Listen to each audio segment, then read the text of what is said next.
que nervioso es mucho más importante que esto, ahora que empezó a grabar, ¿sí? Por si acaso. Bueno, patología hepática. ¿Sí? Lo primero que vamos a pensar en que tienen causas infecciosas y autoinmunes principalmente. ¿Sí? Dentro de las causas infecciosas, lo principal son las causas virales, porque hay virus que son hepatotropos, ¿sí? Principalmente los virus de la hepatitis. Hay varios tipos, ¿sí? A, B, C, D y E. Ustedes los diagnósticos ya no es importante porque son de micro, pero sepan que siempre el diagnóstico de las hepatitis virales se va a hacer con el anticuerpo IgM en el caso de los estadios agudos y con los anticuerpos IgG en el caso de los estadios crónicos. Eso es común a todas. Ahora, lo otro que se tienen que acordar, sí, es que tanto la hepatitis A como la D y como la E dan muy rara vez hepatitis crónicas. O sea, la A es solo aguda, la D es fulminante y aguda, y la E puede llegar a cronificar en pacientes añosos o inmunodeprimidos, pero generalmente AD, o sea, A, D y E, AD no cronifican, ¿sí? El estereotipo clásico de hepatitis viral crónica es la hepatitis B y la hepatitis C, ¿sí? Eso es lo que tienen que quedarse. Ambas se van a hacer un diagnóstico agudo con IgM y ambas se van a hacer un diagnóstico crónico con IgG. Eso es lo único que tienen que saber de acá, ¿sí? Cualquier paciente que tenga serología positiva dentro del caso clínico, yo le voy a dar importancia porque digo, bueno, me lo están tirando, o es un distractor o es un dato real, ¿sí? Si yo veo que hay cirrosis después o que hay una hepatitis aguda, ahí me voy a ir enfocando a la causa viral, ¿sí? Bien. Tengan en cuenta que los cambios tisulares son comunes a todas. El hígado responde de una sola forma. Si la hepatitis viral y la cirrosis crónica son ambos caras de una misma moneda. ¿Sí? No importa el bicho, no importa la enfermedad, no importa el fármaco, no importa el tóxico, el hígado siempre hace lo mismo. ¿Sí? Eso es lo importante. Denle bola, por ejemplo, que en el caso de la hepatitis B, una cosa característica, lo vamos a ver más abajo, ¿sí? Acá. Una cosa característica en el hepatitis B es que los anticuerpos, los antígenos de superficie del virus de la hepatitis B se acumulan en el citoplasma. Recuerden que el virus de hepatitis B replica y a veces hay viriones, que son moléculas virales con capacidad replicativa e infectiva, y a veces no. Hay cápsulas, hay pedazos de moléculas, pedazos de antígenos. Bueno, eso se acumula en exceso, principalmente el antígeno A de superficie, y eso es lo que se puede ver acumulado en los citoplasmas como patrón en vidrio esmerilado, ¿sí? Eso es lo que se puede ver en el caso del paciente que tiene infección por hepatitis viral con hepatitis B, ¿sí? Bien, acá. Lo común que vamos a ver en todas las infecciones virales y en todas las infecciones crónicas también, pero en las virales, acuérdense que la respuesta inmune antiviral es de linfocitos NK y CD8. Por ende, lo que voy a ver aquí principalmente es infiltrado monomorfonuclear, ¿sí? Tengan en cuenta que aquí hay que darle mucha bola al espacio porta, ¿sí? Si el espacio porta está poco afectado, lo más probable es que la patología sea aguda viral. En cambio, si el espacio porta está muy comprometido, muy fibrosado o muy infiltrado, lo más probable es que estemos viendo una hepatitis de tipo crónica viral, ¿sí? Entonces, nuevamente les digo, en ambos casos podemos ver estadios de necrosis en los hepatocitos, ¿sí? Pero la gran diferencia va a ser, previo a la cirrosis, es que una va a tener poco compromiso del espacio porta, en el caso de las agudas, y otra va a tener mucho más compromiso fibrótico del espacio porta en el caso de las crónicas, ¿sí? Siempre van a haber muerte de hepatocitos, ¿sí? Recuerden que en el caso de la hepatitis alcohólica, por ejemplo, estos estadios de hepatocito con necrosis van a tener acumulaciones de citoesqueleto que se conocen, muy eosinófilas, que se conocen como cuerpos de Mallory-Denk. En este caso, en las hepatitis virales, los restos de detritos necróticos de hepatocito también son eosinófilos y se les conoce como cuerpos de Councilman, ¿sí? Lo único que cambia es la etiología, pero más o menos es lo mismo. Son cuerpos de hepatocitos muertos, restos de hepatocitos muertos muy eosinófilos, ¿sí? Tengan en cuenta que cuando la necrosis es muy grave puede llegar a confluir, o sea, son parcheadas. Si son necrosis que aparecen en una parte del lobulillo, en otra parte del lobulillo, a medida que progresan rápidamente se comen todo el lobulillo, ¿sí? Eso más que nada. Fíjense que acá lo que hay, bueno, este esquema no me gusta para nada, perdón.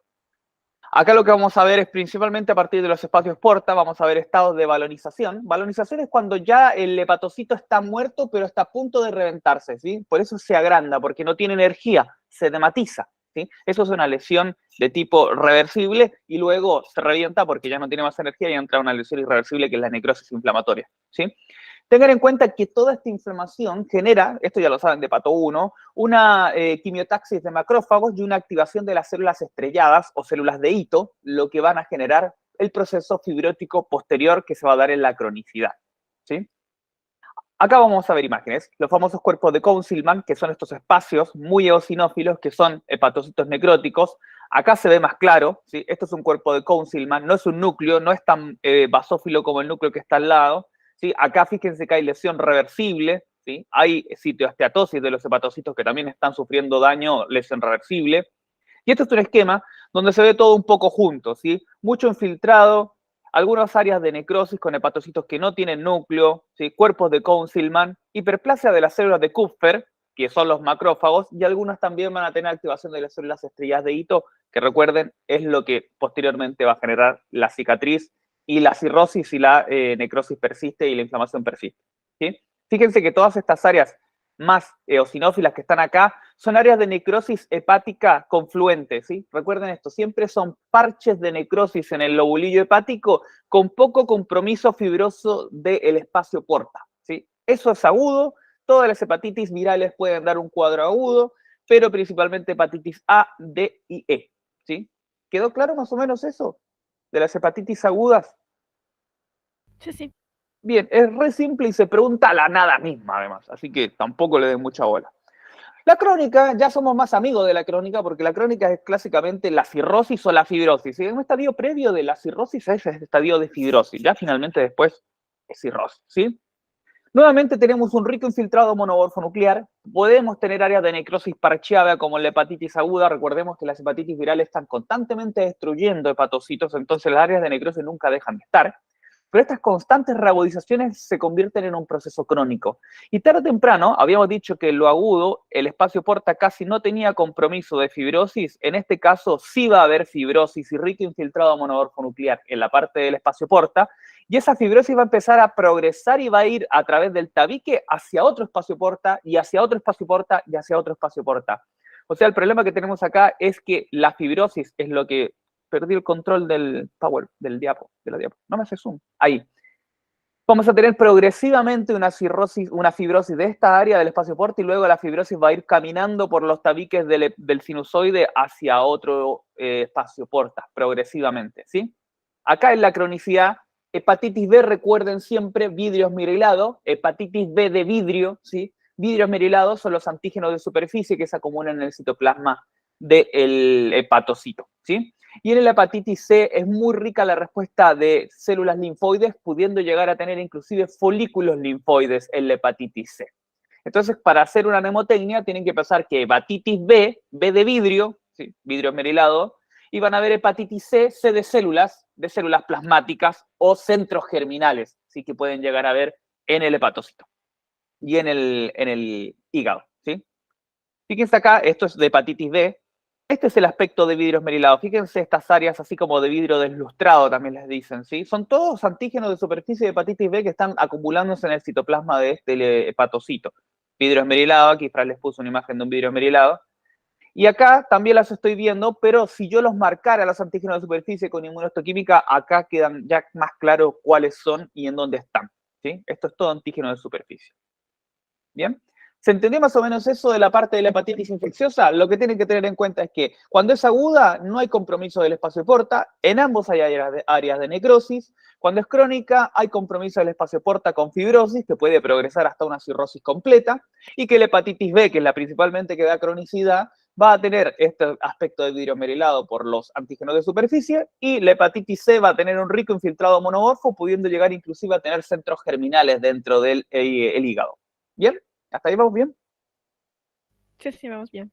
Bien, hepatitis autoinmune generalmente son de difícil tratamiento y como toda enfermedad autoinmune es más frecuente en mujeres que en hombres, exceptuando casos que no importan, sí, para ustedes, pero las mujeres son las que se llevan el grueso de las enfermedades reumatológicas, principalmente mediadas por linfocitos T. Sí, aquí tenemos algunas, enfermedades celíacas, lupus sistémico, artritis reumatoide, tiroiditis de Hashimoto, Sjögren, colitis ulcerosa, ¿sí? CU es colitis ulcerosa. El daño es múltiple. Puede ser, por ejemplo, en el caso de lupus con anticuerpos, complejos inmunes, en el caso de artritis reumatoidea mediada por células o un poco mixta, en la enfermedad celíaca también. Entonces, no se preocupen de buscar un mecanismo aquí. Son enfermedades autoinmunes que generan daño inmune por todos los posibles mecanismos, tanto hipersensibilidades de tipo 2, 3 y 4. ¿Sí?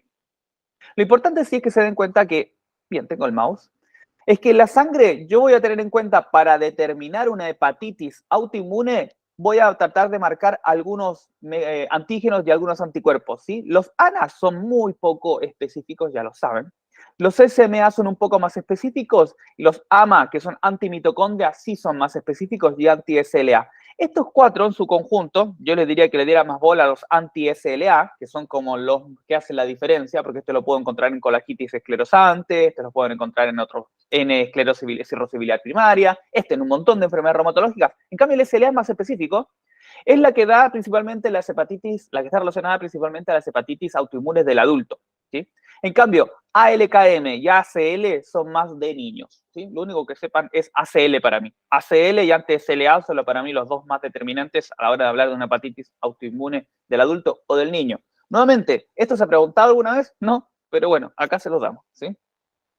Tengan en cuenta que la microscopía no es muy distinta de una hepatitis crónica viral, ¿sí? Pero lo que vamos a tener es que también puede tener cuadros fulminantes. Eso quiere decir que la hepatitis de un rato a otro pasa de ser crónica a aguda, pero con una muerte de hepatocitos de manera masiva, ¿sí? Puede ser, por ejemplo, por un brote, una recidiva, una reactivación. Por las enfermedades autoinmunes, recuerden que son fluctuantes, suben y bajan y tenemos brotes y remisiones, ¿sí? Este punto, como pueden ser tan fulminantes, podemos llegar a tener inclusive hepatocitos que quedan sueltos en el aire y se pegan entre sí, formando rosetas de hepatocitos, ¿sí? El resto es medio siempre lo mismo, infiltrado monomorfonuclear, plasmocitos, plasmoblastos, linfocitos, macrófagos, fibrosis, ¿sí?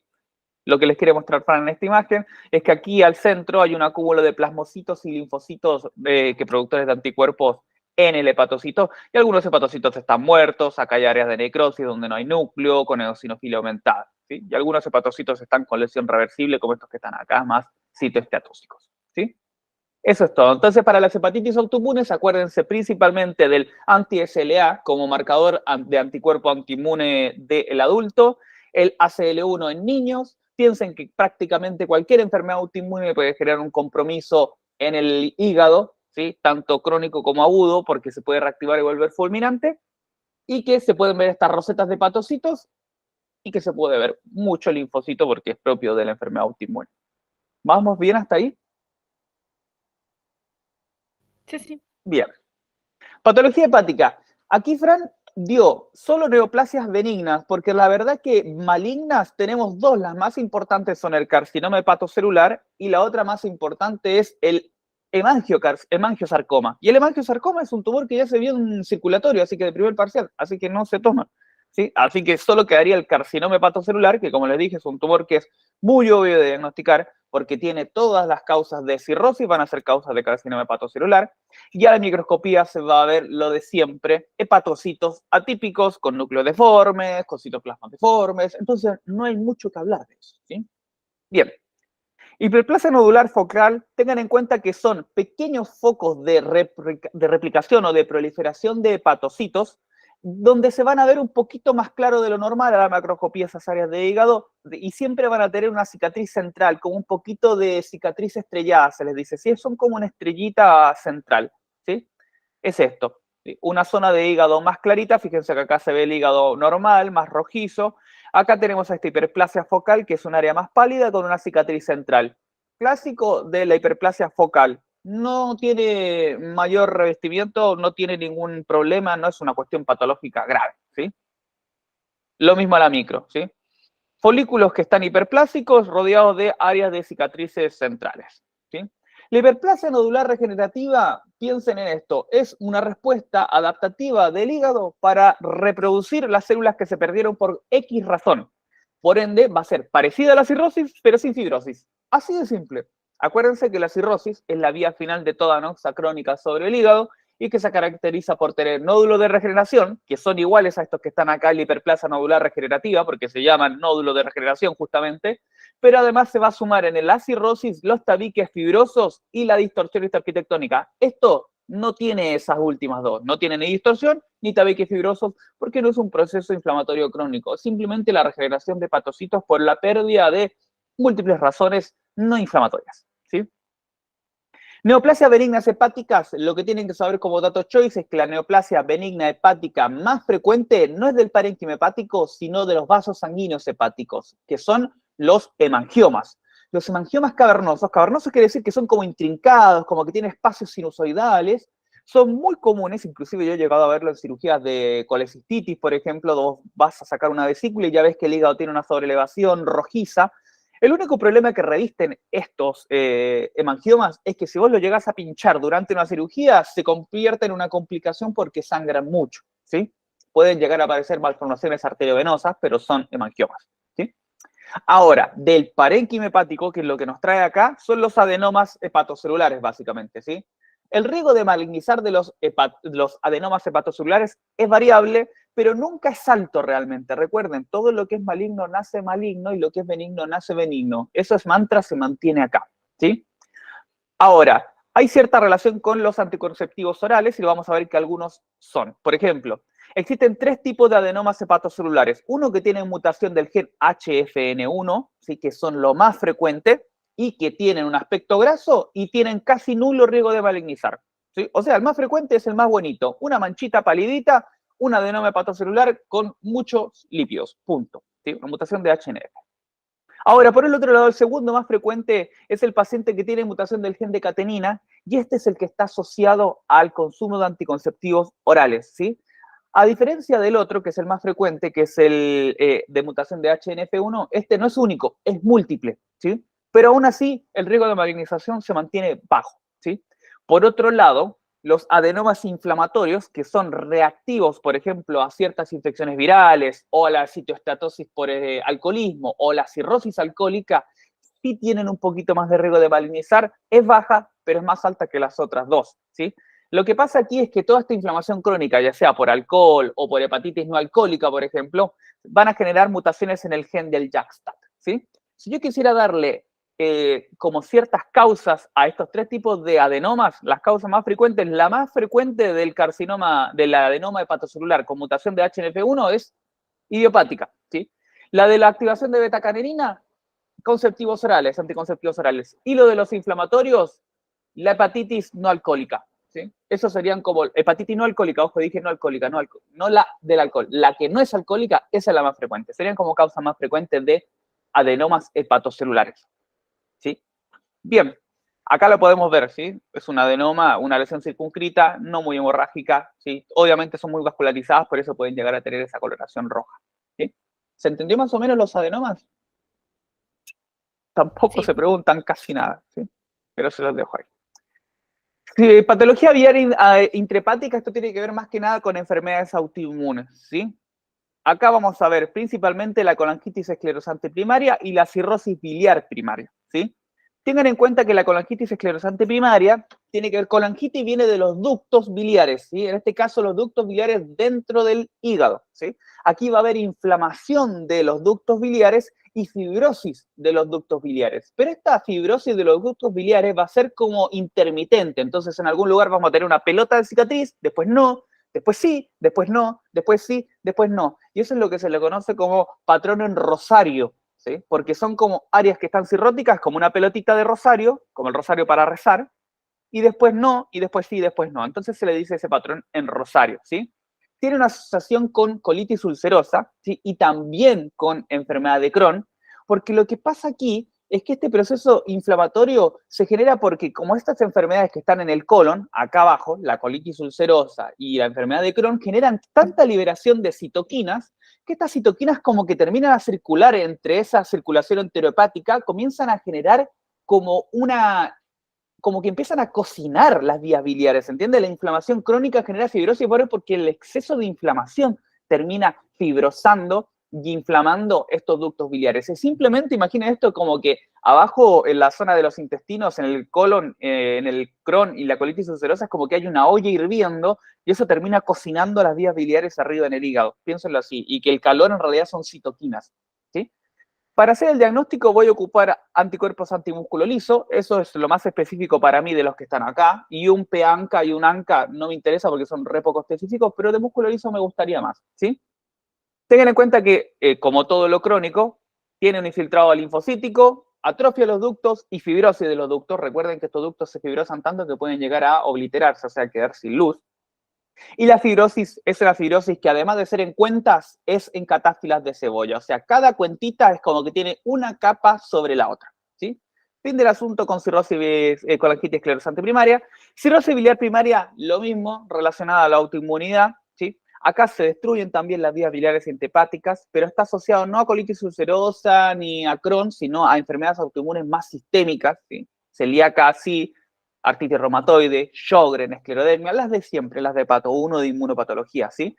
En el caso de la cirrosis biliar primaria, a mí no me interesa ni la FAL, ni la GGT, ni el colesterol, me interesan solo que ustedes se queden con que hay anticuerpos antimitocondriales. Ese es el que la agarpa aquí, ¿sí? Entonces, mientras en la cirrosis biliar primaria vamos a tener antimitocondriales, en la colangitis esclerosante vamos a tener antimúsculo liso, ¿sí? Eso es lo que quiero que se queden. No le dé más bola a lo demás, ¿sí? Tengan en cuenta que las vías biliares primero van a estar fibrosas o de etapa precirrótica, es lo que se le va a decir, y finalmente después va a pasar una etapa cirrosis clásica, ¿sí? Mucha fibrosis que va a empezar a moverse entre los tabiques y va a terminar generando los tabiques fibrosos con nódulos de regeneración, ¿sí? Ambos tienen riesgo de carcinoma hepatocelular, ¿sí? Aquí Fran les dejó un cuadrito. Tengan en cuenta que uno es más frecuente en mujeres y otro es más frecuente en hombres, ¿sí? Mientras la cirrosis biliar primaria es más frecuente en mujeres, la colangitis esclerosante es más frecuente en hombres. Y voy a asociarlo, porque no es como un dato luz suelto. Tengan en cuenta nuevamente, las causas de la cirrosis biliar primaria son las enfermedades autoinmunes en general. Entonces, razonemos esto. Dado que las enfermedades autoinmunes en general son más frecuentes en mujeres, la colangitis esclerosante, la cirrosis biliar primaria es más frecuente en mujeres, ¿sí? En cambio, la colangitis esclerosante es más frecuente en hombres porque está asociada solo a dos enfermedades autoinmunes, que es colitis ulcerosa y Crohn, ¿sí? Acá también está el dato de los anticuerpos. Fíjense, los ANCA positivos son los más frecuentes en la colangitis esclerosante, en cambio el otro tiene los anticuerpos antimitocondriales más frecuentes, la cirrosis biliar. Los AMA son los antimitocondriales, ¿sí?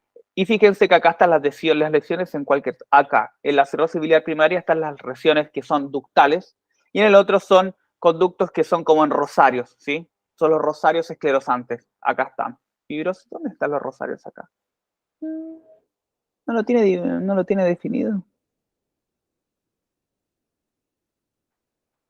No. Bueno, pero quédense con eso. Colangitis esclerosante primaria son fibrosis como en rosarios, ¿sí? No lo dice el cuadrito, pero no importa. Bien, ¿quedó claro eso? Pasamos a páncreas. Ahora sí. Ahora sí viene algo más importante, ¿sí? Pasamos a páncreas. Bien. Primero, esto es muy importante tanto como para la vida médica como para hacer patología, ¿sí? Porque pancreatitis aguda es algo que van a ver en clínica, en interna, en cirugía, en gastro, en todos lados, ¿sí? En donde vean algo de gastro van a tener pancreatitis y la pancreatitis es una enfermedad que es frecuente, es inflamatoria, no es neoplásica, ¿sí? La definición es la respuesta inflamatoria aguda, ya lo sabemos porque es pancreatitis aguda, e inespecífica. Nuevamente puede tener múltiples causas. Vamos a ver cuáles son las más frecuentes. En donde se produce lo importante, una activación enzimática que no debería darse, ¿sí? Es prematura. O sea, las enzimas del páncreas se liberan y se activan cuando no deberían activarse, cuando no hay un estímulo endocrino que permite la liberación exócrina, ¿se entiende? Entonces, ahí es donde se genera la pancreatitis aguda. Básicamente, el páncreas libera sus enzimas cuando no debería y se cocina el mismo y cocina todo lo que lo rodea, ¿sí? Como causas, dentro de las enzimas que se liberan, tenemos la tripsina, que es la que activa todas las proenzimas que llegan, las restantes, las lipasas y las elastasas son las principales que van a crear el daño, ¿sí? Como causas importantes, aquí yo les pongo el número 1, cálculos biliares. La causa más frecuente es tener un cálculo en la vía biliar, acá está dibujado, que va a ocluir la vía y eso va a generar la acumulación de líquido y va a impedir la liberación de enzimas, las cuales se van a quedar en el ducto y van a terminar generando el daño a nivel pancreático, ¿sí? Esa es una. también vamos a tener el alcohol, ¿sí? El alcohol tiene distintos mecanismos. Acá vamos a ver las dos cosas, los dos mecanismos principales. Primero, el alcohol lo que va a hacer es que genera el alcohol, cuando uno lo consume y llega al duodeno, genera un espasmo en el esfínter de Oddi. Nuevamente, cuando yo tengo un espasmo en el esfínter de Oddi, lo que pasa es que se cierra y hay una no circulación de las secreciones del páncreas y eso genera que se acumulen las enzimas en la luz y nuevamente se genere la pancreatitis aguda. Lo otro que hace también esto es que la precipitación de proteínas que se genera por lo mismo, por este espasmo y esta disminución en el flujo de las secreciones pancreáticas, genera las concreciones en la luz del páncreas, ¿sí? Y finalmente, además, el alcohol estimula la secreción de enzimas desde el punto de vista en el acino, y eso genera, obviamente, predispone a la liberación de enzimas y a la pancreatitis aguda. Eso es lo que hace el alcohol, que es la segunda causa más frecuente, ¿sí? En cambio, el cálculo, ya les dije, es lo más simple, simplemente genera oclusión, obstrucción y reflujo biliar, lo que impide la salida de las secreciones pancreáticas y eso genera la pancreatitis porque las enzimas se quedan cocinándose ahí mismo. Otras causas importantes que tenemos son infecciones virales, drogas y traumas, ¿sí? Los traumas, fíjense que es algo que no es poco frecuente cuando un paciente, por ejemplo, tiene un accidente de automovilístico o, por ejemplo, cuando tiene una pelea. ¿Sí? Estos pacientes, por ejemplo, una patada en el tórax o en el abdomen puede generar una rotura del páncreas y liberación de enzimas. Ese páncreas se le conoce como páncreas de batalla.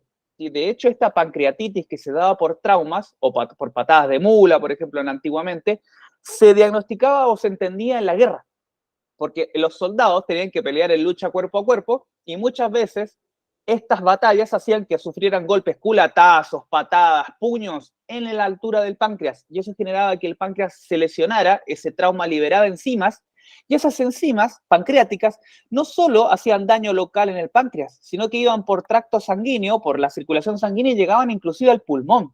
Y en el pulmón, las enzimas estas generan destrucción de los vasos sanguíneos. Entonces, que empiezan a generar inflamación y edema de pulmón. Entonces, no se entendía en las antiguas guerras por qué un paciente que tenía un golpe en la altura del páncreas terminaba muriendo ahogado por síndrome de distrés respiratorio agudo grave. Y era simplemente por esto, que es la liberación de citoquinas y de enzimas pancreáticas a nivel circulatorio por la rotura del páncreas, generaba daño vascular a nivel pulmonar y eso generaba insuficiencia respiratoria por edema de pulmón y inflamación pulmonar. ¿Sí? Eso es lo que se conocía en ese tiempo y hasta el día de hoy como pulmón de batalla, ¿sí? Porque el paciente no tenía un daño pulmonar directo, venía del páncreas. ¿Sí? El páncreas genera bastantes cagadas con sus enzimas, ¿sí? Acá está el mecanismo general, la activación enzimática de estas tripsinas, elastasas, ¿sí? Y lipasas en los ductos va a generar necrosis y necrosis grasa, principalmente por el efecto de las lipasas, y necrosis vascular, principalmente por daño por las elastasas, ¿sí? Lipasas para tejido graso, la citoesteatonecrosis de pato 1, y necrosis vascular como la del pulmón de batalla por las elastasas, ¿sí? De endotelio, si lo quieren pensar así, y como para que les quede más de memoria. Esta es una imagen macroscópica de un paciente que tiene una pancreatitis. Ese páncreas, fíjense cómo está hemorrágico, edematoso, inflamado, agrandado de tamaño. Y acá tenemos áreas de citoesteatonecrosis, ¿sí? con áreas de acinos pancreáticos vivos, con áreas de acinos pancreáticos ya necróticos. Eso es propio de la pancreatitis, ¿sí? Ojo, tengan en cuenta que la pancreatitis clínicamente se diagnostica con tres cosas. Primero, con clínica, ¿sí? Esto es lo que tiene el paciente, un dolor en hemicinturón, es un dolor que va de un lado de la panza al epigastrio hacia la espalda, ¿sí? Por eso se le dice en cinturón o en hemicinturón, que hemi significa mitad, en medio cinturón, ¿sí? Además, el paciente puede tener vómitos e ictericia, pero en realidad esas tres cosas todavía no me dicen nada, ¿sí? Un laboratorio me va a arrojar que el paciente tiene la amilasa o la lipasa aumentada 3 veces el valor normal máximo. Eso ya me está ayudando mucho al diagnóstico. Lipasa o amilasa, principalmente amilasa aumentada, es muy diagnóstico de pancreatitis aguda. Y finalmente, imágenes, tomografías, por ejemplo, donde el páncreas va a estar aumentado de tamaño, va a tener inflamación o edema periférico, va a tener colecciones de líquidos periféricas o áreas de necrosis que se van a ver menos brillantes o más inflamadas, ¿sí? Yo para hacer el diagnóstico de pancreatitis necesito al menos 2 de estos criterios, ¿sí? De estos 3. O sea, yo tengo que tener la sospecha clínica y el laboratorio y las imágenes que me correspondan con un paciente con pancreatitis, ¿sí? De todas las posibles causas. Tengan en cuenta que la pancreatitis puede tener 2 compromisos tisulares. Puede ser edematosa intersticial. Eso quiere decir que lo que se dañó realmente no son tanto los acinos pancreáticos, no hay necrosis pancreática per se, sino hay mucho edema intersticial y inflamación en el páncreas, que es el 85% de las pancreatitis, ¿sí? Se llaman pancreatitis edematosas intersticiales y son de baja mortalidad. Pero el 15%, que es un porcentaje bajo, pero igual es importante, es necrotizante, que es lo que venimos hablando nosotros, que es la citoesteatonecrosis, con la liberación de enzimas zarpada, que puede llegar a tener compromiso de hígado, de pulmón, de distintos órganos, vasos sanguíneos, de la grasa que rodea al páncreas. Todo eso es más propio de la necrotizante, porque la necrotizante es la que genera esa reacción en cadena de enzima, muerte, enzima, muerte, enzima, muerte, ¿sí? Tiene alta mortalidad, ¿sí? Ustedes lo que tienen que hacer cuando reciban un paciente que tiene clínica de pancreatitis aguda, dolor en el cinturón, con fiebre, vómito, náusea, le hacen un laboratorio, viene con la amilasa elevada, por lo menos el triple del valor normal, le hacen una tomografía unoeico y tiene áreas de edema, inflamación, inmediatamente tienen que ocupar criterios de Ranson, ¿sí? Porque los criterios de Ranson, esto ya no es para la cursada, es para ustedes, los criterios de Ranson me va a decir qué tan probable es que este paciente tenga una necrotizante o una edematosa intersticial. En otras palabras, me está diciendo cuál es el riesgo de mortalidad de este paciente, ¿sí? Si yo tengo un paciente que tiene más de 55 años, ya tengo un puntito. Si tiene muchos leucocitos, tengo otro puntito. Si tiene una glucemia elevada, otro puntito por la liberación de un montón de enzimas. Si tiene LDH aumentada, otro puntito, no sepan los valores, da lo mismo, y enzimas hepáticas elevadas, otro puntito. Ya con 3 puntitos positivos, es muy probable que lo que tenga el paciente sin mirar SI de páncreas es una pancreatitis de tipo necrotizante, o sea, ya tiene riesgo de mortalidad elevada. Y si tiene 4 criterios positivos, se muere la mitad. Eso me quiere decir que además de necrotizante, es una necrotizante severa, ¿sí? Eso es muy importante, lo van a ver mucho en interna, lo van a ver mucho en semio, lo van a ver mucho en cirugía. Los famosos criterios de Ranson. Estos son los criterios de Ranson a las 0 horas, o sea, al ingreso, ¿sí? Tengo un paciente que viene con clínica, le hago una imagen a un laboratorio, me da positivo, yo hago criterios de Ranson al momento del diagnóstico del ingreso y ya puedo saber si ese paciente se me va a complicar de aquí a unas horas más. Nuevamente, cuando el paciente está a punto de irse de alta, se vuelve a hacer un patrón de criterios de Ranson, que no son estos mismos valores, pero también son de Ranson, y tampoco son estos mismos criterios, pero también son de Ranson, que se llaman los Ranson a la salida. Y ahí vos también asumís si el paciente va a tener riesgo de complicación si lo mandás a la casa o si va a tener riesgo de complicación después de 48 horas, ¿sí? Criterios de Ranson. Es importante para la vida médica, sobre todo, ¿sí? Bien. Porque eso va a definir si el tratamiento es clínico o médico, ¿sí? Porque si es quirúrgico. Si un paciente tiene riesgo de pancreatitis necrotizante grave, yo lo primero que tengo que hacer en ese paciente es estabilizarlo. Si el paciente tiene un cálculo, acuérdense que el cálculo biliar es la principal causa de pancreatitis, yo primero lo estabilizo a este paciente y después le saco el cálculo biliar. En cambio, un paciente que tiene una edematosa, principalmente lo puedo meter a pabellón de inmediato, le saco el lito y no pasa nada, ¿sí? O sea, me define el tratamiento, el Ranson también. Complicaciones del paciente con pancreatitis. Puede tener un pseudoquiste, y el pseudoquiste lo que es que esa inflamación crónica que se genera en las áreas de páncreas y grasa peripancreática muerta se puede enquistar, ¿sí? En realidad no se enquista. Lo que pasa es que se genera una fibrosis alrededor, que es como un pseudoquiste que lo aplasta y mantiene contenido este líquido, que luego se puede volver pus, por ende se puede llamar un absceso peripancreático, y finalmente esos líquidos, cuando rompen el quiste y el pseudoquiste, van a poder drenarse, por ejemplo, hacia cavidad peritoneal. Y eso se puede generar ascitis. ¿Me entiendes? O sea, son complicaciones que puede generar todo producto de la formación de un pseudoquiste. Primero es una colección de líquido, luego se vuelve una fibrosis y se vuelve un pseudoquiste. Finalmente ese pseudoquiste se infecta, supura y se vuelve un absceso. Y si esto se comunica y drena, se rompe hacia el peritoneo, genera ascitis o derrames peritoneales, ¿sí? Esas son complicaciones. Esas son complicaciones principalmente de las edematosas, o sea, de las menos graves.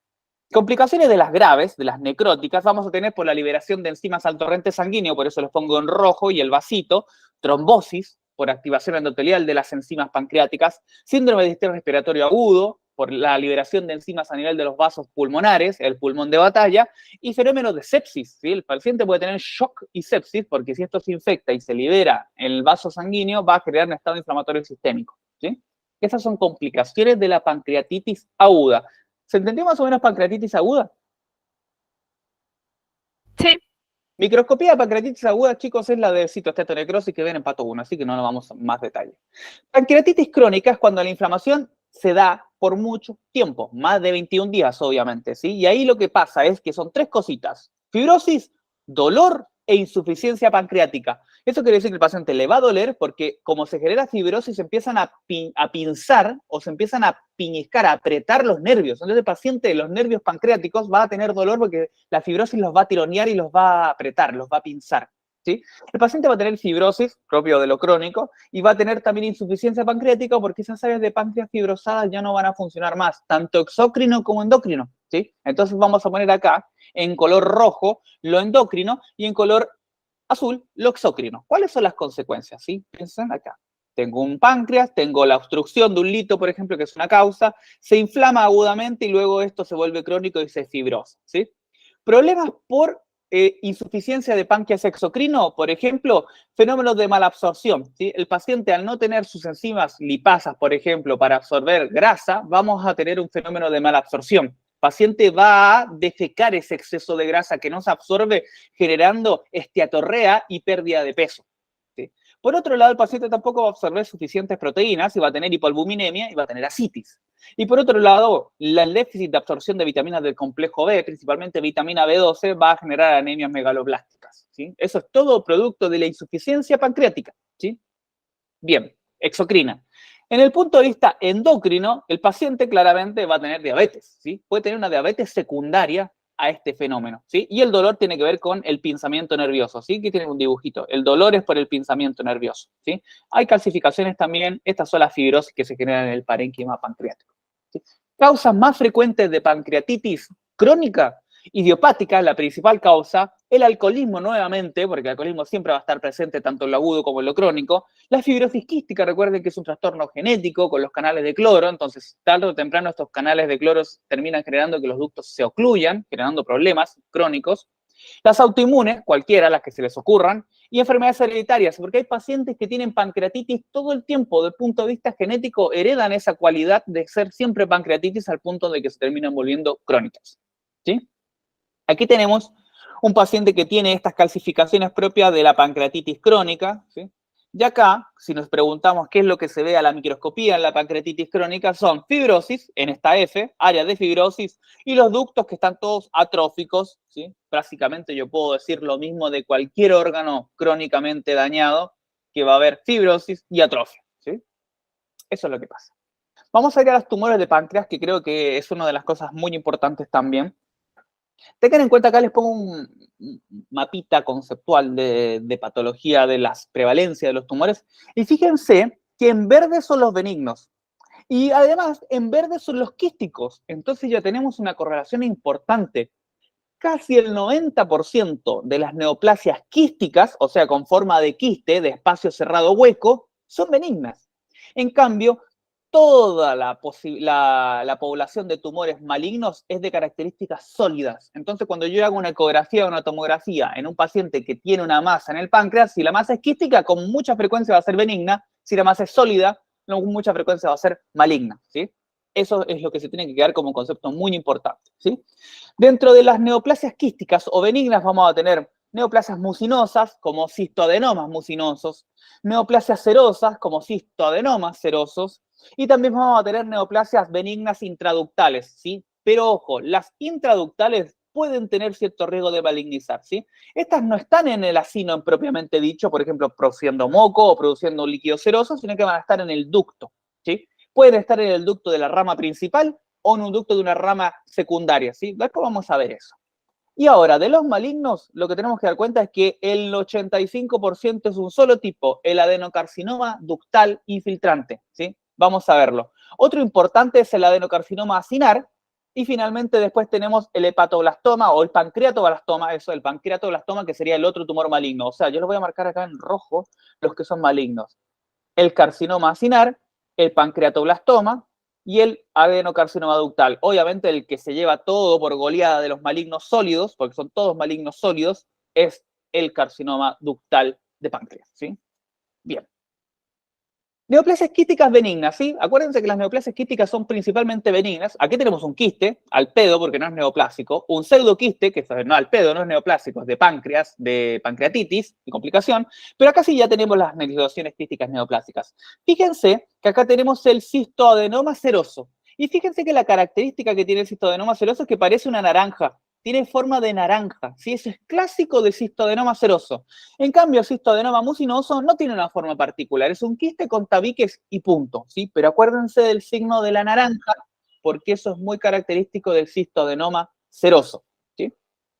Acá tenemos, por otro lado, las neoplasias intraductales mucinosas, que son las otras que son benignas, pero que son ductales. Fíjense, esto es de una rama secundaria y esto es de una rama primaria. Se entiende que lo que hay aquí es una proliferación de células mucinosas en el ducto pancreático. Ya no es un quiste, es una neoplasia que camina por el ducto, ¿sí? Acá tenemos imágenes. El cistoadenoma seroso es lo que habíamos dicho que tiene forma de naranja, sí, que es benigno. Son células cúbicas ricas en glucógeno Pas positivo y el quiste a la macro tiene forma de naranja. Cistoadenoma seroso. Por el otro lado, el cistoadenoma mucinoso son células cilíndricas. A diferencia del seroso, que es cúbico, estas son cilíndricas y son ricos en mucina y se da principalmente en mujeres, ¿sí? Por otro lado, el mucinoso intraductal, que es el único que puede tener mucho más riesgo de malignizar que las demás, principalmente deriva de los ductos o sus ramas. El principal es el que tiene más riesgo de cáncer, ¿sí? El principal, el de las ramas tiene menos riesgo de cáncer. Cualquiera de los dos tiene un riesgo de malignizar por 19 veces, o sea, tiene un riesgo aumentado, ¿sí? Y este es principalmente en varones. Entonces, si hacemos una triada acá, vamos a tener que el que tiene células cúbicas, se me fue el dibujito, acá, el que tiene células cúbicas es el seroso y forma de naranja. El que tiene células cilíndricas sin ninguna forma en particular es el mucinoso, que principalmente está en mujeres. Y el que tiene células mucinosas y están en el ducto es principalmente de varones y es el intraductal, que tiene más riesgo de cáncer, ¿sí? Esas son las tres formas de lesiones neoplásticas benignas, ¿sí? Ahora vamos a las premalignas, ¿sí? O preneoplásicas. Tengan en cuenta que aquí lo que hay es un montón de cambios genéticos y epigenéticos con acumulaciones de bases moleculares que las saben de pato 1. Fíjense, acá los telómeros se activan los genes RAS, que es un protooncogen, se vuelve oncogen, activación de ciclina CDK, que es un gen supresor, se inactiva, activación de P53, pero mutante, a mutaciones de BRCA2. Y yo les dije, chicos y chicas, en una clase de próstata, de que las neoplasias de páncreas podían tener relaciones al BRCA, pero de todo lo que yo tuviera dos órganos, el BRCA que prevalece es el opuesto. Dos mamas, BRCA1, dos ovarios, BRCA1, pero los que tengo órganos que tengo solo uno, prevalece el BRCA opuesto. Por ejemplo, páncreas, tengo un páncreas, BRCA2, tengo una próstata, BRCA2, ¿sí? Por eso quiero que se queden con eso, básicamente. El más específico acá es el BRCA2, ¿sí?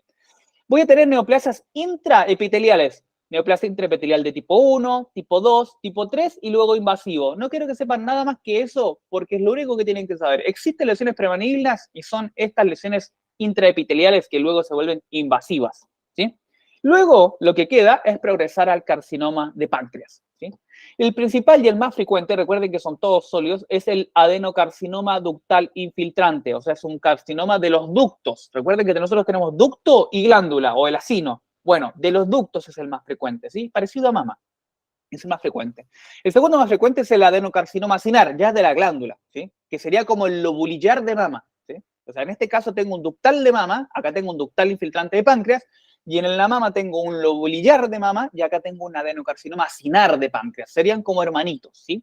Y finalmente una mezcla de cosas que se llama pancreatoblastoma, que lo que tengo más que nada es un adenocarcinoma acinar mezclado con células escamosas. Básicamente es un adenocarcinoma escamoso, ¿sí? Es un carcinosarcoma.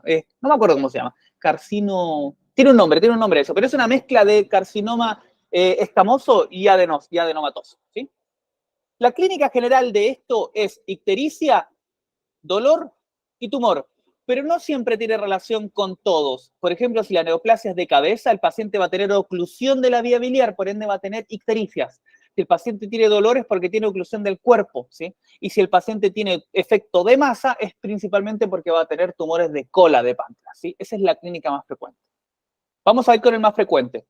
El más frecuente de todos los tumores, de hecho, el 90-85% de todos los cánceres de páncreas, tumores malignos, sólidos, nuevamente les digo, es el adenocarcinoma ductal infiltrante. Es el más frecuente. Y tengan en cuenta que no es cualquier cosa, ¿sí? Es la cuarta causa de muerte por cáncer en varones y la quinta en mujeres. O sea, es una causa importante, ¿sí?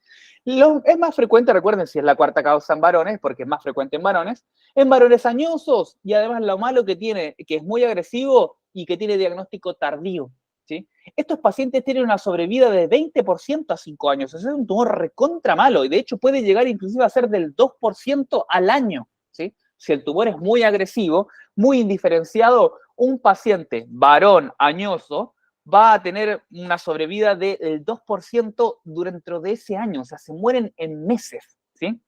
En el mejor de los casos puede ser de 20% a los 5 años. Tengan en cuenta eso. ¿Cuáles son los factores de buen pronóstico, por ejemplo? Que esté en la cabeza, que tenga menor a 2 centímetros y que no tenga metástasis, ¿sí? Pero si tiene otras cosas, por ejemplo, cuerpo, cola, más de 2 centímetros, con metástasis ya definidas, el paciente se va a morir en menos de un año, seguro. ¿Sí? Acá tenemos la frecuencia de las ubicaciones. Lo más común es que el tumor esté en la cabeza, así que no estamos tan mal. Lo otro es que esté en el cuerpo y lo más raro es que esté en la cola, ¿sí? También hay un porcentaje de tumores que no respeta ninguna área anatómica del páncreas y puede estar un poquito acá, un poquito acá y un poquito acá. Pero estos son los porcentajes que más se toman. El de cabeza de páncreas es el más frecuente. Eso es lo que quiero que se quede. Ahora, si nosotros pensamos en factores de riesgo del cáncer de páncreas, tienen que mirar esta foto, ¿sí? Primero, paciente varón, paciente añoso, paciente afroamericano, paciente fumador de tabaco. Principales factores de riesgo del cáncer de páncreas va a ser el afrodescendiente, obeso, con dieta rica en grasas, añoso y fumador o tabaquista, ¿sí? Esos son factores de riesgo del cáncer de páncreas, ¿sí? A la micro, lo que se va a ver es, se me voy a el dibujito, es ductos atípicos, y esto, ojo, que es muy común a todas las neoplasias ductales, tanto de mama como esta de páncreas y también la de ductos biliares, o sea, un colangiocarcinoma, por ejemplo, tranquilamente un carcinoma, un adenocarcinoma ductal de vesícula o de vía biliar, tranquilamente podría tener este patrón, ¿sí? Son idénticos, indistinguibles. Lo que voy a ver son ductos atípicos e invasivos con reacción desmoplásica. Recuerden que la reacción desmoplásica es la reacción fibrótica e inflamatoria en respuesta a una neoplasia maligna. ¿Bien?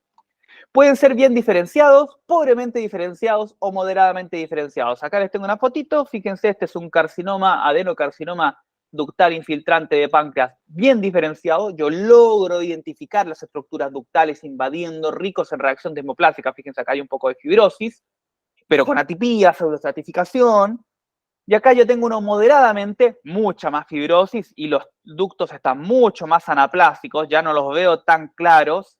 Y acá tengo uno derechamente pobremente diferenciado, donde ya directamente no distingo, como en todas las neoplasias pleomórficas anaplásicas de alto grado, no distingo el tejido de origen, no distingo la formación glandular. Veo células muy anaplásicas en un estroma muy escirroso. Palabra clave, escirroso significa un tejido muy fibroso en respuesta a la reacción desmoplásica esta que yo les decía. ¿Sí? Metástasis más frecuentes de este carcinoma, el 80% va a ser metástasis a hígado, 60% a peritoneo y el 50% a pulmón. Son las metástasis más frecuentes del cáncer de páncreas. ¿Sí? Tengan en cuenta que el cáncer de páncreas es más mortal por el daño que genera y el crecimiento interno, más que por las metástasis que genera, porque cuando es muy agresivo hace metástasis, sí, pero también genera mucha comorbilidad por la liberación de enzimas, muchas veces liberan otro tipo de enzimas, las tripsinas y esas que decimos de pancreatitis, pero también puede tener en conjunto liberación de insulina por destrucción de, por ejemplo, islotes de Langerhans, que era un descalabro endocrinológico, solo por la rotura y destrucción. Adenocarcinoma acinar, ahora ya no estamos hablando del ducto, estamos hablando de la parte acinal, glandular, productora exocrina del páncreas, ¿sí? Es un porcentaje mucho menor de estos cánceres de páncreas, recuerden que la vedeta es el que está arriba, pero principalmente se dan ancianos, y el patrón acinar, yo quiero que se lo asocien con margaritas, porque cuando veo un patrón no ductal, no son como ductos como estos acá, que veo los ductos claramente, sino que veo como rositas, fíjense, veo una zona clara y pelotitas que rodean, ¿sí? Ese patrón en rositas, como margaritas, ¿sí? Ese patrón de margaritas se conoce en cualquier neoplasia maligna de tipo acinar, se reconocen estas margaritas, ¿sí? Esa forma de margarita, voy a volver a decirlo, un área muy eosinófila central, rodeada de otras células que le rodean hacia afuera, Esa forma de margarita es un patrón acinar, y ese patrón acinar es común a prácticamente todas las neoplasias malignas acinares. Si yo tengo carcinoma acinar de próstata, va a verse así. Carcinoma acinar de mama se va a ver así. Carcinoma tipo acinar de páncreas se va a ver así. ¿Sí? Para que vayan integrando. Es de muy mal pronóstico este adenocarcinoma acinar infiltrante porque hipersecretan lipasas. Entonces yo les había dicho que los carcinomas ductales generan comorbilidades por su liberación de enzimas, pero este justamente es una neoplasia maligna de la glándula que la secreta. Entonces genera mucha enzima y genera mucha comorbilidad y mucha pancreatitis, y con todo lo que conlleva una pancreatitis necrotizante. Recuerden, estadios de shock, pulmón con distrés respiratorio, etcétera, etcétera, etcétera. ¿Sí? El último que quiero que vean es el pancreatoblastoma, que es el más raro de todos, de los 3 tumores sólidos malignos de páncreas. Principalmente se dan niños. Ojo, a diferencia del acinar que es de viejitos, el pancreatoblastoma es de niños. Es un tumor acinar con células escamosas, nada más que eso, ¿sí? O sea, es igual que un acinar, pero tiene además nido de células escamosas. Por eso se dice adenocarcino escamoso. Esa era la palabra que no me acuerdo, es como un trabalengua, adenocarcino escamoso. Bien, son indolentes y de buen pronóstico. Entonces, si comparamos los dos, adenocarcinoma acinar infiltrante, solo células acinales como margaritas, muy mal pronóstico, paciente añoso por la liberación de lipasas. En cambio, el pancreatoblastoma son margaritas más células escamosas en niños, o sea, diferente, y además de muy buen pronóstico porque es indolente, son resecables y tienen buen tratamiento. ¿Sí? Diferencias de los dos tumores más raros de páncreas. ¿Sí? Quédense con el ductal como principal tumor de páncreas. ¿Ok? ¿Se entendió lo del cáncer de páncreas? Sí. Bien, chao. ¿Sí? Fíjense que es un tema difícil, pero es fácil a la larga. Bueno, ya está. Vesícula. Acuérdense que la vesícula tiene medidas, ¿sí? La vesícula tiene que tener, por ejemplo, 4 centímetros de largo, o sea, 4 centímetros de ancho, por 12 a 8 de largo.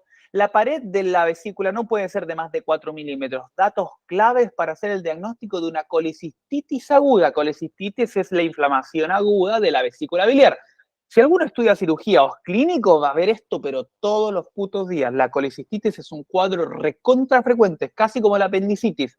Entre la pancreatitis, la apendicitis y la colecistitis debe ser lo que más ve el cirujano en general en su vida. ¿Sí? Por eso es importante que se sepan estas medidas. ¿Sí? 4 centímetros de ancho es importante. Los 4 centímetros de ancho, sí, ¿verdad? Pero 4 milímetros de espesor de la pared de la vesícula también es recontra importante. 4 milímetros, 4 centímetros, esas son las reglas. ¿Sí? Todo esto se ve por ecografía, pero el diagnóstico, acuérdense que es clínico. Vamos a ver con las definiciones. Colelitiasis. Colelitiasis, cole significa vesícula, litiasis, cálculos biliares, ¿sí? Entonces, colelitiasis es solo la presencia de litos o cálculos en la vesícula. El paciente no se siente mal, el paciente no está enfermo, el paciente no necesita cirugía, el paciente solamente tiene cálculos en la vesícula. Probablemente yo las tenga, probablemente cualquiera las tenga. Lo que puede llegar a pasar, sí, que cuando el paciente come comida muy grasa, la vesícula se contrae para liberar la bilis y ahí como que nosotros podemos sentir un cólico biliar, un dolorcito, pero nada grave, ¿sí? Tengan en cuenta que aquí tenemos que tener las mnemotecnia para paciente con riesgo de colelitiasis, tenemos que tener la regla de las 4 F, ¿sí? Paciente femenino, paciente fértil, paciente con sobrepeso, la F es de fat, ¿sí? Y 40 años, ¿sí? Que es 40, ¿sí? Que es 40 años en inglés. Entonces las últimas F son en inglés, que son las 4 F, ¿sí? Feminine, fertile, fat and 40, ¿sí? Son las 4 mnemotecnias del paciente con riesgo de tener cálculos biliares. Paciente femenino, fértil, con sobrepeso y de más de 40 años, ¿sí? Lo que pueden tener es el cólico biliar clásico, que es cuadrante superior derecho, es lo que duele, donde está la vesícula. Puede llegar a irradiar al hombro y se puede confundir inclusive con una neumonía, ¿sí? Obviamente empeora cuando como grasa porque es donde más libero bilis y es donde más se contrae la vesícula en respuesta a esta alimentación, ¿sí? La colecistitis, por otro lado, ya no es el depósito de litos de manera inocua que no genera síntomas, sino que este lito, este cálculo, se metió y se enclavó en la salida de la vesícula y se comenzó a acumular bilis en la vía biliar, en la bolsa, en la vesícula, y la vesícula se comenzó a infectar. Recuerden ustedes, como mantra para la vida médica, que todo líquido que se estanca se infecta. La sangre, la orina, el líquido cefalorraquídeo, el líquido pleural y también el líquido biliar. Si este líquido biliar no tiene una salida porque hay un lito ocluyendo, esto se va a infectar y va a generar inflamación aguda de la vesícula. Eso es lo que se conoce como colecistitis aguda, ¿sí? Lo que voy a hacer para el diagnóstico van a ser los criterios de Tokio. No importa, chicos, los criterios de Tokio son algo recontra importante, pero no para ustedes ahora. Pero yo se los doy igual para que se los recuerden después cuando ustedes vayan en quinto y sexto año. Ustedes digan, Aarón me dijo en colecistitis que yo ocupaba criterios de Tokio para el diagnóstico. Muy bien, eso. Ustedes lo pueden googlear y lo van a encontrar.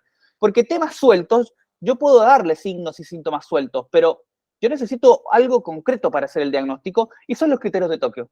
Corta, ¿sí? A mí me encantan los scores y las tablas porque me facilitan la vida. Si yo me baso en eso, hago el diagnóstico y corta, no me pongo a pensar en todos los posibles síntomas y síntomas. Me voy a los importantes. Tengo que tener fenómenos de inflamación sistémica, fiebre para empezar, ¿sí? Tengo que tener fenómenos de inflamación local, que le duele al cuadrante, que tenga el signo de Bloomberg, por ejemplo, que yo lo toco aquí, le duele y no quiere que le toque, ¿sí?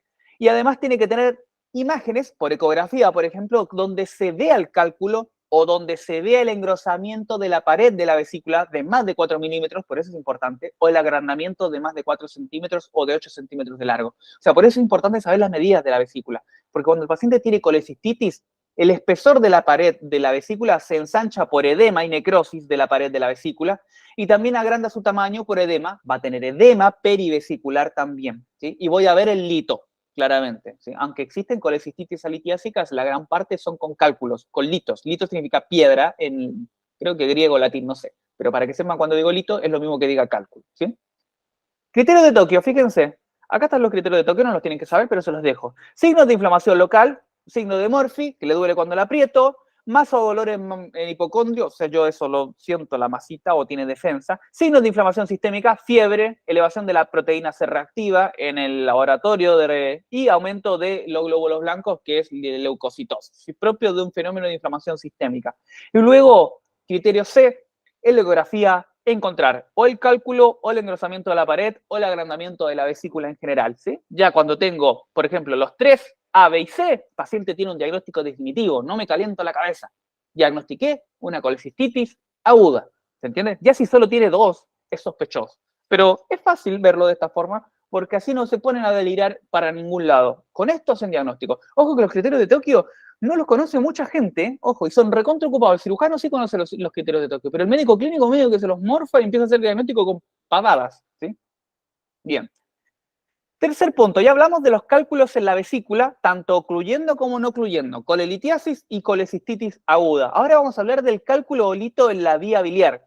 Cuando el cálculo está en la vía biliar se va a llamar colédoco, porque ese es el ducto, coledocolitiasis, ¿sí? Ese es el nombre, coledocolitiasis. Entonces, colelitiasis, vesícula, coledocolitiasis, ducto biliar, ¿sí?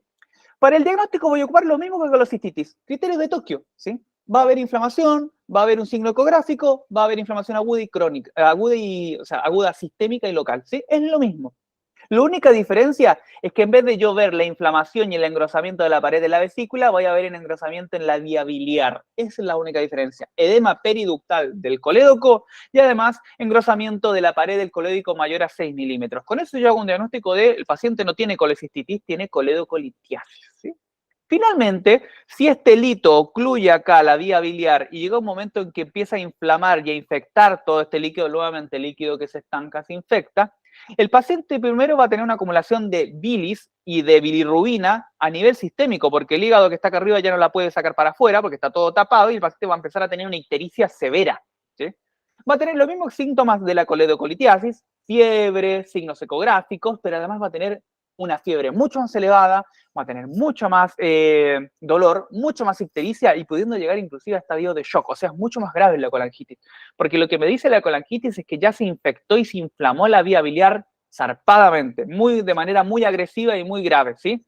Nuevamente voy a ocupar criterios de Tokio, pero no son los mismos criterios de Tokio. Existen criterios de Tokio para colecistitis y para colangitis. Los de colangitis, primero voy a tener inflamación sistémica, eso sí me importa, fiebre, leucocitosis, PCR, ya lo sabemos, pero además le voy a sumar ahora el patrón colestásico, que tenga que tener ictericia, ¿sí? Porque recuerden que como la vía biliar está ocluida, la bilis y la bilirrubina se va acumulando en el cuerpo y el paciente va a tener una ictericia muy marcada, va a tener daño hepático por esta oclusión, aumento de las transaminasas, fosfatasa alcalina, la GGT, y finalmente, ahora sí, otro patrón que sí es común del otro criterio es tener signos ecográficos, ¿sí? Engrosamiento de la vía biliar, engrosamiento del colédoco, ¿sí?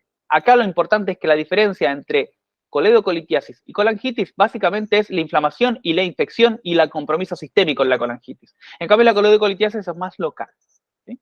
Es la única diferencia. ¿Se entendió más o menos lo que es la patología inflamatoria de la vesícula? Sí.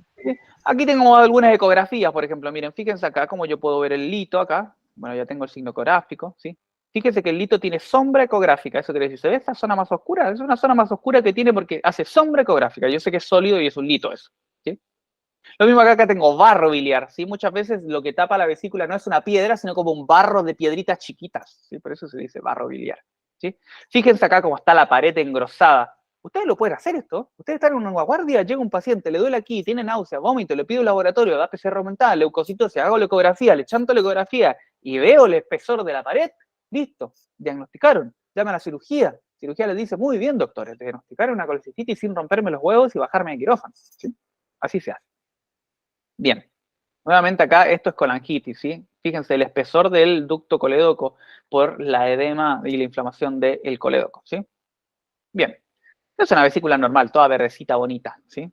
Pero fíjense, una colecistitis aguda tiene la impronta hemorrágica, tiene el cálculo, tiene la oclusión, y cuando es crónica, acuérdense, colecistitis crónica, siempre voy a tener un aumento del espesor, pero ya no por la inflamación, sino por la hipertrofia de la capa muscular de la vesícula, producto de la impronta litiásica que impide la salida, entonces la pared de la vesícula comienza a engrosarse para empezar a empujar, ¿sí? Eso se llama vesícula de lucha, ¿sí? Estas áreas son áreas hemorrágicas de necrosis, porque esto ya se volvió una colecistitis crónica, por el espesor lo calculo que es, pero además por la sangre digo que es crónica y reagudizada, ¿sí? Porque se reagudizó y por eso tiene este fenómeno necrótico agudo aquí, que probablemente el paciente se haya tenido que operar igual, ¿sí? Vamos con el cáncer, lo último que tenemos que ver y con eso cerramos. Aquí, obviamente, vamos a tener un adenocarcinoma de vesícula, ¿sí? Ahora, el adenocarcinoma de vesícula es idéntico al carcinoma ductal de páncreas. Si ustedes leen carcinoma ductal de páncreas, van a ver lo mismo acá. Múltiples ductos con mucha fibrosis, ductos atípicos. Corta, no hay más vueltas, ¿sí? Nuevamente, los factores de riesgo son mujeres añosas, con litiasis crónica. La litiasis crónica genera, primero es una lesión crónica y puede llegar a generar calcificación de toda la vesícula cuando la inflamación crónica genera mucha calcificación distrófica. Y estas vesículas calcificadas que se ven ecográficamente y también se ven en radiografía de abdomen, se le conoce como vesículas en porcelana, ¿sí? Estas vesículas de porcelana tienen un riesgo muy aumentado de crear cáncer vesicular, ¿sí? La población chilena también tiene un riesgo casi genético hereditario también a tener mayor riesgo de cáncer de vesícula, por si acaso. Principalmente se dan en el fondo de la vesícula, o sea, la zona que es como un saquito, ¿sí? Y la clínica general es la clínica de un cálculo, solo que cuando vas a ver el cálculo no está, ¿sí? Es básicamente eso. La variante más frecuente es el adenocarcinoma de tipo biliar, y ustedes dicen, ¿y cómo será un adenocarcinoma de tipo biliar? Idéntico al ductal de páncreas, así que ya está, solo cambia el nombre. Si sale los ductos, o sea, si la lesión no está en la vesícula, este cáncer, sino que ahora está en el ducto, por ejemplo, en el colédoco, se va a ver igual, pero ahora va a cambiar el nombre y se va a llamar colangiocarcinoma, ¿sí? Entonces, si ustedes tienen en la mente la imagen del carcinoma ductal infiltrante de páncreas, en su mente tienen la misma imagen para el carcinoma de vesícula y para el colangiocarcinoma, que es el mismo, pero en el colédoco o en el ducto biliar, ¿sí? Se ven iguales, ¿sí? Nuevamente aquí tenemos ductos con mucha fibrosis, reacción desmoplásica, lo característico del carcinoma ductal, ¿sí? Aquí tenemos uno ya más diferenciado y acá tenemos uno moderadamente diferenciado porque ya no se ven tanto las luces, ¿sí? De hecho, es como un poquito más anaplásico, yo diría, ¿sí? ¿Se entendió más o menos lo que es cáncer de vesícula? Poquito preguntado, la verdad. Lo que tienen que darle más bola de vía biliar es lo que les di al comienzo de todo. Cirrosis biliar primaria, colangitis esclerosante primaria. Eso es lo más importante. Y por ahí colangiocarcinoma, que recuerden que son ductos atípicos con reacción de desmoplásica en la parte del colédoco o la vía biliar. Punto. ¿Sí? ¿Se entendió más o menos? Y factores de riesgo, los mismos de litiasis crónica, eso. Ya está. Se acabó. Fin del asunto. ¿Sí? ¿Quieren darle bola a algo sobre todas las cosas? Al que esté mirando la grabación y que no sepa qué mierda darle bola. Colangitis esclerosante primaria, cirrosis biliar primaria, cáncer de páncreas. Corta. Eso es lo importante del tema. ¿Sí? Así que, chicos, si no tienen ninguna duda, los tres, no sé, somos 8, se pueden ir tranquilamente a su casa y sigan estudiando o celebrando o lo que quieran. ¿Sí? Eso, nos vemos, chicos. ¿Alguna duda? No, muchas gracias. Gracias, no, nada. Mil gracias.